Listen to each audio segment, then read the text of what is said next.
بہرے پن کی وجہ بننے والا اہم جین دریافت۔ سائنسدانوں نے ایک ایسے جین کا پتہ لگایا ہے جو کان کے اندر موجود ارتعاشات محسوس کرنے والے انتہائی باریک ریشوں کی تشکیل میں اہم مدد کرتا ہے۔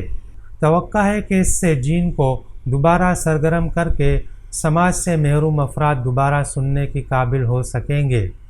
ہم ایک عرصے سے بہرے پن کی جڑ کی تلاش میں ہیں اور اب ماہرین نے سماعت کا ایک ماسٹر سوئچ تلاش کر لیا ہے۔ توقع ہے کہ اس سے آواز کی نعمت سے محروم افراد دوبارہ سننے کے قابل ہو سکیں گے، کیونکہ اس سے سماعت بحال کرنے کے نت نئے علاج سامنے آ سکیں گے۔ اس میں کانوں کے اندر خاص خلیات کو کلیئر ہیئر سیل پر غور کیا گیا ہے۔ جب آواز کی لہریں ان سے ٹکراتی ہیں تو وہ برقی سگنل میں تبدیل ہو جاتی ہیں اور ہمیں سماعت کا احساس ہوتا ہے۔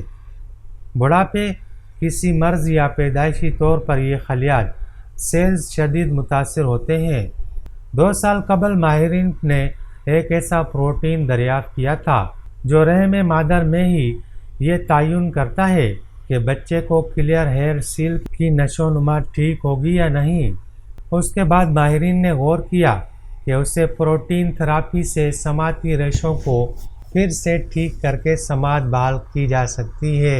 اس کے بعد ماہرین نے غور کیا کہ اسے پروٹین تھراپی سے سماعتی ریشوں کو پھر سے ٹھیک کر کے سماعت بحال کی جا سکتی ہے۔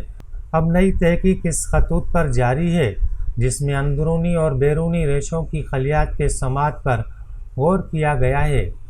بیرونی ہیئر سیل پیدائش کی ابتدا میں بنتے ہیں اور بعد میں تشکیل نہیں پاتے۔ آواز کی امواج پر وہ کان کی گہرائی میں سکڑتے اور پھیلتے رہتے ہیں اور اندرونی ہیئر سیل کو آواز بڑھا کر پیش کرتے ہیں۔ اگلے مرحلے میں یہ ارتعاشات اعصابی خلیات نیورون تک پہنچتے ہیں اور یوں ہمیں دماغ کے اندر آواز کا احساس ہوتا ہے۔ ماہرین نے اب اندرونی اور بیرونی ہیئر سیل کی تشکیل اور انہیں باقاعدہ رکھنے والا ایک نظام دریافت کیا ہے۔ اس جین کو TBX2 کا نام دیا گیا ہے، جو سرگرم ہونے کی صورت میں یہ جین عام خلیات کو اندرونی بالوں کی خلیات میں بدل دیتا ہے۔ جیسے ہی جین کام کرنے رکا تو کان کے ریشوں کی خلیات بیرونی خلیات میں ڈھلتے چلے گئے، یعنی جین سوئچنگ سے یہ ہیئر سیل کی قسم بدل سکتا ہے۔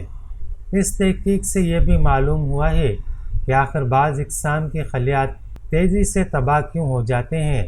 اس تحقیق سے جین تھراپی اور سماعت کی بحالی کے در کھل سکتے ہیں۔